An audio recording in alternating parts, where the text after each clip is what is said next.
Vê o som, eu acho que não estão ouvindo. Alô? Agora sim. Obrigada. Repetindo, bom dia, senhoras senadoras, bom dia, senhores senadores. Eu queria inicialmente agradecer a oportunidade da convocação recebida pelo Grupo Alerta. Para nós é um momento extremamente doloroso. Estamos vendo aqui 507.240 pessoas que morreram em consequência da pandemia de Covid-19 entre nós. Nós, do Grupo Alerta, que somos um grupo de organizações da sociedade civil, estamos em alerta desde o princípio da pandemia. Nos unimos, nos reunimos as organizações Oxfam Brasil, o IDEC, Instituto de Defesa do Consumidor, o INESC, a Sociedade Brasileira para o Progresso da Ciência, o Centro Santos Dias de Direitos Humanos da Arquidiocese de São Paulo, o Instituto Etos de Empresas e Responsabilidade Social e a Anistia Internacional Brasil, que eu represento. Nós nos reunimos desde o primeiro momento, movidas por um sentimento difícil, senador, de angústia pela pandemia fora de controle no Brasil. E buscamos também, movidas pelo sentimento, além da angústia, além da dor, também do sentimento de urgência, porque era preciso que todas e todos, sociedade, governos, parlamento, todas as instituições brasileiras, todas as pessoas, toda a cidadania brasileira se unisse para que vidas pudessem ser salvas. E é isso que eu trago aqui, senador, é isso que eu trago aqui. Eu trouxe uma apresentação, peço por favor que o próximo slide, em que apresenta 2 momentos da ação do Alerta. O Alerta, já em maio de 2020, nós lançamos uma campanha e um manifesto nos principais jornais brasileiros, era chamado Alerta sobre a responsabilidade pelas mortes evitáveis por Covid-19, em maio de 2020. Naquele momento, naquele manifesto, já afirmávamos que era preciso uma ação insistente, contundente e aprofundada para proteger a saúde e a vida da população brasileira e, principalmente, era preciso colocar em curso medidas que já estavam à disposição já em maio de 2020 e, digo, ainda no início da pandemia no Brasil, medidas que salvariam vidas. Naquele momento, a gente dizia, senador Renan, que mortes evitáveis têm responsabilidades atribuíveis. O que dizíamos? O que queríamos dizer com isso? É que aquelas autoridades que não cumprissem seu dever de proteger a saúde e a vida das pessoas deveriam ser responsabilizadas, e que esse grupo de organizações chamado Alerta se comprometia com a sociedade brasileira de levar adiante os estudos, as informações e as mobilizações para que os responsáveis sejam apontados, as decisões sejam tomadas e, principalmente, para que essas autoridades passassem a corrigir a rota, virar a página e produzir as ações de forma consistente para salvar vidas. O próximo slide, por favor, fala um pouco desse estudo. Esse estudo, nós começamos a fazer esse estudo ainda no início da pandemia, no início da ação do Grupo Alerta. Já em maio, junho, nós nos reunimos com os pesquisadores Guilherme Loureiro Werneck, do Instituto de Medicina Social da Universidade do Estado do Rio de Janeiro e do Instituto de Saúde Coletiva da UFRJ, com a pesquisadora Lígia Bahia, do Instituto de Estudos em Saúde Coletiva da Universidade Federal do Rio de Janeiro, UFRJ também, a Jéssica Pronestino de Lima Moreira, também do Instituto de Estudos de Saúde Coletiva da UFRJ, e o professor Mário Scheffer, do Departamento de Medicina Preventiva da Faculdade de Medicina da USP. Chamo a atenção para o nome e para a vinculação desses pesquisadores, porque estão entre as instituições mais prestigiosas das universidades públicas do Brasil. Repito, das mais prestigiosas. A seriedade desses pesquisadores está atestada pelo seu trabalho consistente nesses centros de pesquisa. E esse estudo buscou 2 frentes de análise. A primeira é sobre as mortes evitáveis por medidas não farmacológicas no primeiro ano da pandemia. E eu já chamo a atenção, já nesse momento, o que eu quero dizer com o primeiro ano da pandemia. A primeira morte confirmada por Covid-19 no Brasil aconteceu no dia 12 de março de 2020. A primeira morte, uma mulher da Zona Leste de São Paulo. Primeira morte confirmada. A partir da semana seguinte, nós passamos a analisar a mortalidade registrada no período da pandemia e fizemos isso para um período de 1 ano.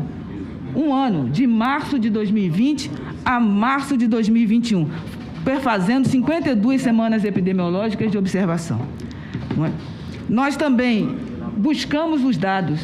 Os dados que foram analisados são dados oficiais, senhores senadores e senhoras senadoras. Não são dados tirados da cartola nem do bolso de ninguém. São dados oficiais presentes no Sistema de Informação de Mortalidade do DataSUS e também os dados do cartório do Registro Civil. Esses dados são de morte. Por que a gente usa essas duas fontes principais?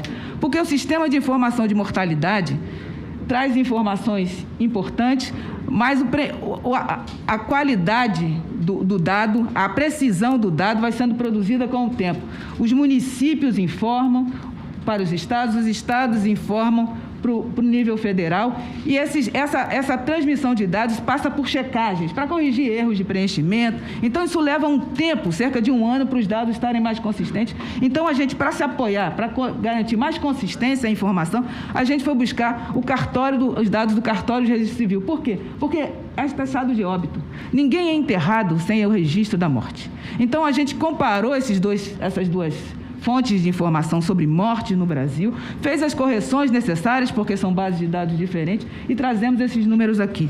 Buscamos uma metodologia que fosse aceita na comunidade científica, uma metodologia que pudesse garantir segurança sobre essa análise. E a gente se apoiou em 2 estudos publicados nas 2 das mais prestigiosas revistas científicas do mundo, a revista Science e a revista Nature. Essa é a primeira frente de informação. A outra frente de informação é que busca analisar as mortes evitáveis por ações em serviços de saúde. E eu explico por que são 2 frentes. Porque esses estudos da revista Science, eles nos permitem apontar, e de qualquer forma, era uma pandemia, a gente sabe que tem 2 coisas que precisam ser feitas. Lidar direto, tentar impedir a transmissão do micro-organismo, no caso o vírus SARS-CoV-2, e outro, preparar o sistema de saúde para receber os pacientes. Essas 2 medidas contribuiriam para salvar vidas. Então, nós buscamos dados com relação ao serviço de saúde. A gente utilizou também dados oficiais, a PNAD Covid, produzida pelo IBGE, de maio ao final do ano de 2020. A gente procurou também o banco de internações por síndrome respiratória aguda e grave, e ali a gente separou só aqueles dados indicados por Covid, e nós buscamos também, não está aí no slide, peço desculpas, o Cadastro Nacional de Estabelecimentos de Saúde, para conhecer que serviços era esse, para ter alguma informação de que serviço era esse. E chegamos aqui com 5 perguntas. Organizei, senhor senador, desculpa, presidente, eu deixo aqui a mão. Organizamos essa apresentação na forma de perguntas e respostas para facilitar. O estudo está sendo entregue para o presidente, para o senhor relator e para cada senador e senadora integrante dessa CPI, dessa comissão. O estudo está à disposição de todas e todos nós do Grupo Alerta, os pesquisadores estão todos à disposição dessa comissão para responder a qualquer detalhe, qualquer pergunta, mas organizei aqui em 5 perguntas para ser mais direta, para usar os meus 15 minutos de forma mais produtiva. O próximo slide, por favor, o próximo slide é a primeira pergunta. Qual o impacto da pandemia nas mortes no Brasil, né? Qual o impacto sobre as mortes do Brasil? E aí, a metodologia mais adequada diz que primeiro a gente tem que se perguntar, a pandemia produziu mortes no Brasil? E esse gráfico, a gente vê que o gráfico tem 4 linhas. Eu peço que olhem para a linha mais escura do gráfico, a linha em preto, que essa é um cálculo baseado numa série histórica de 2015 e 2019 sobre as mortes, o padrão de mortes no Brasil sem a pandemia. Então, a gente tem a linha mais escura, diz que no Brasil se morre mais ou menos naquele padrão. Aqueles são os números sem a pandemia, no período das 52 semanas estudadas. As linhas em cinzas são a chamada margem de erro, não é? Porque pode ter sido um pouco mais, um pouco menos, porque vai haver correções, vai havendo correções ao longo do período. Mas eu chamo a atenção, senhoras senadoras e senhores senadores, para a linha vermelha. A linha vermelha é o excesso de mortes. A pandemia no Brasil, ao longo de 52 semanas, produziu aquelas mortes em excesso. E quantificando aquelas mortes em excesso, a gente pode afirmar que foram 305 mil mortes acima do esperado no Brasil. 305 mil mortes acima do esperado no Brasil no primeiro ano da pandemia, nas primeiras 52 semanas. Os senhores podem perguntar, todas as 305 mil mortes são por Covid? Eu vou responder. Tem casos de Covid, mortes causadas diretamente por Covid, mas mortes causadas indiretamente pela presença da pandemia. Significa que pessoas ou retardaram a busca de ajuda e morreram antes de ter ajuda, e pessoas que buscaram ajuda, mas o serviço estava sobrecarregado e não foi capaz de dar a atenção necessária e vieram a óbito também. Ou seja, são todas as mortes que a pandemia provocou, direta ou indiretamente. O próximo slide, por favor.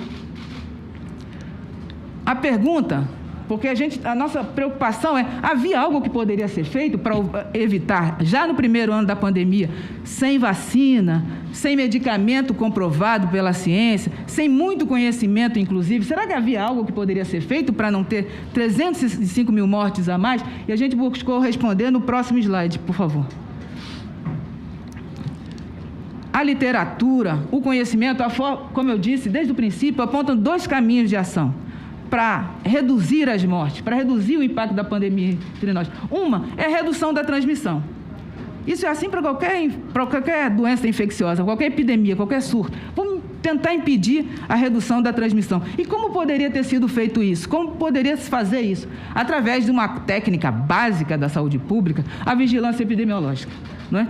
A testagem para a identificação daquelas pessoas que estão infectadas, né? A gente fazendo busca ativa, procurando, o vírus está em algum lugar, a gente tem que ir atrás, tem que encontrar, tem que testar. E quando a gente testa e encontra, a gente isola essa pessoa, faz a primeira barreira para a transmissão. Rastreia os contatos, com quem ela entrou em contato, seja no ônibus, seja no trabalho, seja mesmo em casa, também testa, também recomenda o isolamento, a gente controla a transmissão. Mas havia outra medida também de redução da transmissão, além da vigilância epidemiológica. Existiam as medidas não farmacológicas. Esses estudos já falam desde o princípio que o uso de barreiras para a transmissão do vírus, como nós estamos fazendo aqui, estamos todos na sala, mas estamos de máscara. Isso é uma barreira central. Então, os estudos já comprovam que o uso de máscara é uma alternativa importante, o distanciamento físico, como estamos fazendo aqui, é uma alternativa importante, a restrição da mobilidade, não é?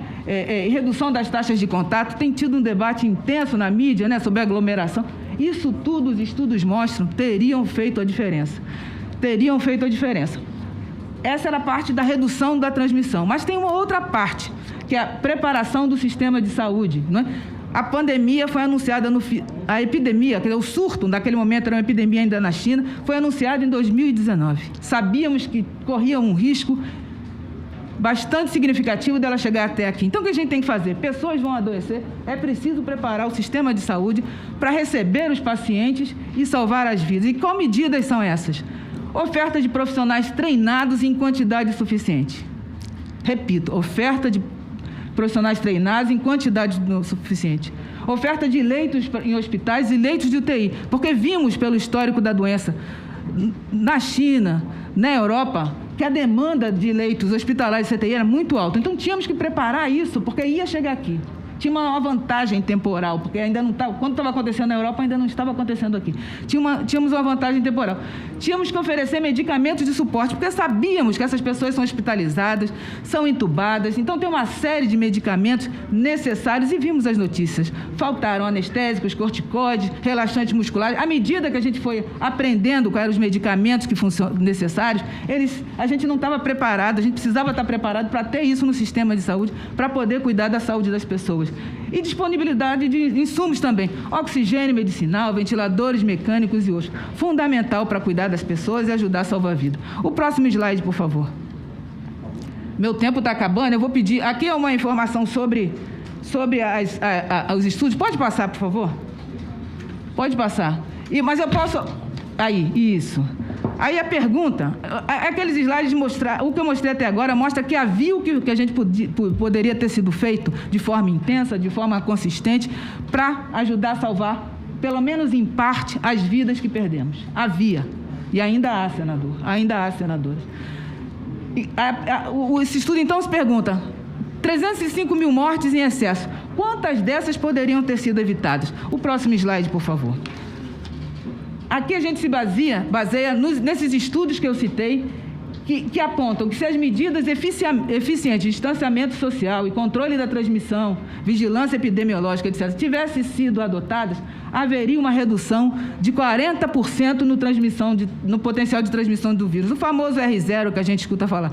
40%, senhoras e senhores.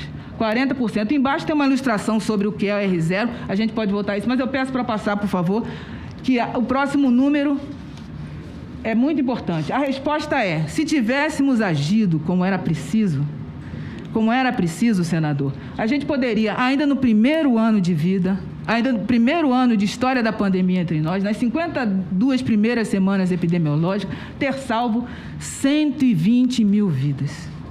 E não são números, são pais, são mães, são irmãos, são sobrinhos, são tios, são vizinhos, são gente que eu não conheço, mas habita esse país como eu. A gente poderia ter salvo pessoas, não é? Se uma política efetiva de controle baseada em ações não farmacológicas tivesse sido implementada. E o próximo slide chama a atenção brevemente, eu sei que meu tempo está acabando, porque na mídia, né, houve muitas declarações acerca do vírus democrático, que o vírus estava igual para todo mundo, e é verdade. O vírus procura oportunidade, mas a injustiça, a desigualdade, não é? As iniquidades fizeram diferença, e o próximo slide me ajuda a mostrar um pouco isso, por favor. Aqui é um exemplo, um cálculo uma análise que a gente fez com base na PNAD Covid, acerca do acesso à testagem, no primeiro ano da pandemia. Os dados da PNAD Covid dizem que menos de 14% da população brasileira fez testes. Menos de 14%. Isso já mostra, senadores e senadoras, que não estávamos buscando as medidas básicas para garantir o controle da transmissão. Mas esse estudo mostra, os outros dados, mostram um fato bastante gritante da desigualdade, que dentro desse universo, pessoas com renda maior do que 4 salários mínimos consumiram 4 vezes mais testes do que as pessoas que recebiam menos de meio salário mínimo. A injustiça está demonstrada. E mais do que isso, já sabíamos antes da pandemia que existiam populações mais vulneráveis do que outras, porque a injustiça, a desigualdade é vulnerabilidade. É nessas populações que estão as mais altas taxas de morte por qualquer coisa no Brasil. Não é? Então já sabíamos que essas populações estavam vulneráveis e nada foi feito. 15 segundos. Nem o teste. O próximo slide, por favor. Aqui mostra um pouco, mostrando a mesma coisa, não é? Que em preto, nas 4 colunas de diferentes meses da PNAD Covid, de julho a novembro. Presidente Randolfo, sem interromper, pois não. Se a expositora que veio colaborar com esta comissão puder estender um pouco mais, eu acho que seria o encaminhamento de Vossa Excelência, essa presidência, pede a senhora ficar à vontade para poder concluir a vossa exposição. Agradeço, senadores. Vou ser o mais breve possível, só para poder concluir, passar para o doutor Pedro Halal, que também traz informações essenciais. Esse gráfico, em preto, em cada mês, mostra aquele setor de 4 salários mínimos ou mais. Em todos os meses, a diferença para os outros setores de renda foi importante. O próximo slide, por favor. Aqui é pelo grau de instrução. Pelo grau de instrução, em preto, estão as pessoas com grau mais alto de instrução, a mesma desigualdade está demonstrada. O próximo, por favor. Não é? O que esses dados, e tem outros dados, tem muitos dados, não é? Tem muitas informações, trouxe essas aqui, mas o estudo traz mais dados. O que essas informações atestam que as desigualdades estruturais tiveram influência sobre as altas taxas de mortalidade. E quando a gente cruza, não é, com diferentes marcadores, a gente vê que a maioria das pessoas que morreram no Brasil eram negras, eram indígenas, eram pessoas de baixa renda e de baixa escolaridade. Já sabíamos que o Brasil tinha uma desigualdade nesse campo. E deixamos passar. O próximo, por favor, já quase encerrando. Aqui, respondendo a pergunta sobre o sistema de saúde. A imagem mostra, naqueles desenhos de hospital, são as unidades públicas, as unidades empresariais e as unidades filantrópicas. O sistema de saúde brasileiro, né? Esse é o sistema de saúde brasileiro.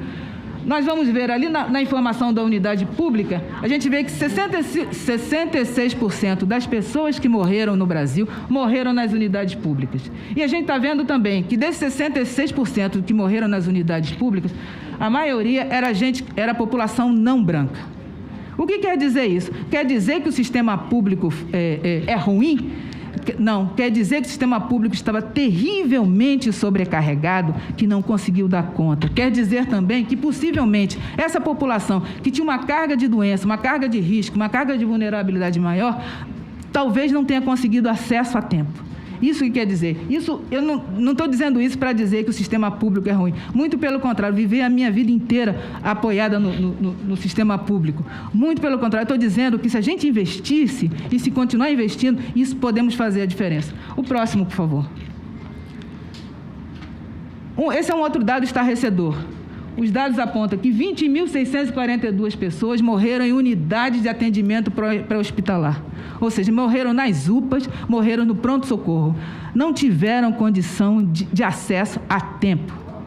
Boa parte dessas pessoas não tiveram condição de acesso. E a maioria, como o segundo número mostra, foi na unidade pública. Ou seja, porque a epidemia estava descontrolada, estava muito intensa entre nós, não houve condição de receber todo mundo que precisava a tempo. O próximo, por favor.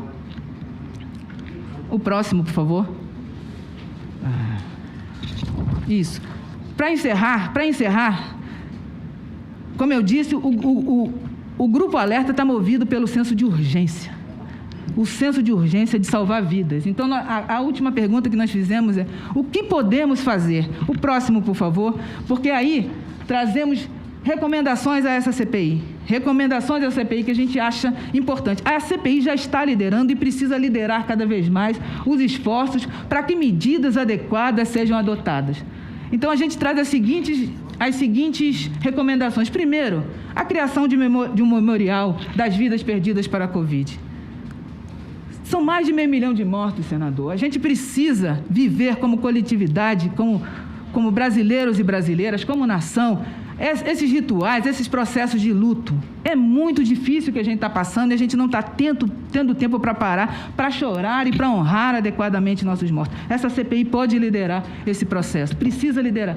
Preciso criar um plano de responsabilização e reparação.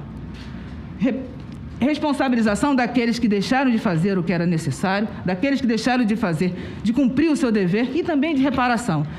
Falamos de reparações individuais, as famílias, mas principalmente reparação coletiva. A sociedade brasileira precisa encontrar forma de reparar o dano que foi causado pelo descontrole da pandemia. É preciso, senhores senadores e senhoras senadoras, criar uma frente nacional de enfrentamento à Covid-19 no Brasil. Por que é preciso criar essa frente? E por que essa frente precisa ser liderada por essa CPI e pelo Senado Federal? Porque precisamos de alguém que lidere as ações que vão fazer a diferença hoje, amanhã, no futuro. Essa frente nacional que a gente propõe é liderada pelo Senado, é liderada pelo Parlamento, mas precisa necessariamente incluir todos os setores da sociedade, do Poder Executivo, do Poder Judiciário, do Poder Legislativo, da sociedade civil, de todo mundo, porque todo mundo tem o dever e tem o que contribuir para salvar as vidas no Brasil. Precisamos garantir, a partir dessa liderança, a implementação consistente das medidas não farmacológicas para a redução da transmissão, porque vimos nos estudos de excelência, que eu trouxe aqui como exemplo, que isso pode fazer a diferença, pode reduzir em até 40% a morte. E agora a gente ainda tem um fator adicional, agora a gente tem também as vacinas, que precisam ser intensificadas. Então, mais vidas podem ser salvas. Então, a gente precisa garantir, não precisa ficar nesse debate estéril, se usa, se não usa, precisa usar. É para salvar a vida, não apenas das pessoas, mas da sociedade. A sociedade está perdendo, precisa usar. E é preciso garantir que o Sistema Único de Saúde refaça, angarie, tenha a dimensão adequada, a abrangência adequada e as responsabilidades adequadas para o desafio atual da pandemia, para cuidar dos doentes, e da pandemia, para cuidar daqueles milhares que estão com sequelas, e são muitas sequelas, e para cuidar dos futuros desafios epidemiológicos. Essa epidemia não acabou, mas um dia ela vai acabar. Mas há um desafio que já está colocado, outras epidemias virão. E a gente precisa dessa riqueza que é o Sistema Único de Saúde, aquele sonho da Constituição de 88, que ele se realize plenamente, porque aí vidas serão salvas, vidas serão salvas agora e no futuro. O próximo, por favor. Há vidas que ainda podem ser salvas. É isso, o próximo, por favor. Esse é o último, apenas para agradecer em nome de Oxfam, do IDEC, do INESC, do Instituto Ethos, da Sociedade Brasileira para o Progresso da Ciência e pelo Centro Santos Dias de Direitos Humanos da Arquidiocese de São Paulo e pela Anistia Internacional, que eu represento aqui. Eu quero agradecer mais uma vez a convocação para estar aqui e a oportunidade de apresentar esses dados. Obrigada. Doutora Jurema Werneck, muitíssimo obrigado por vossa contribuição. Pergunta a Vossa Senhoria, esses slides também estão disponibilizados para todos os senhores e senhoras senadores. Aqui é o estudo. A gente pode pedir, o slide foi entregue à comissão? Perfeito. Eu queria terminar então a secretaria que providenciasse também cópias dos slides para os membros desta comissão parlamentar de inquérito. Ato contínuo.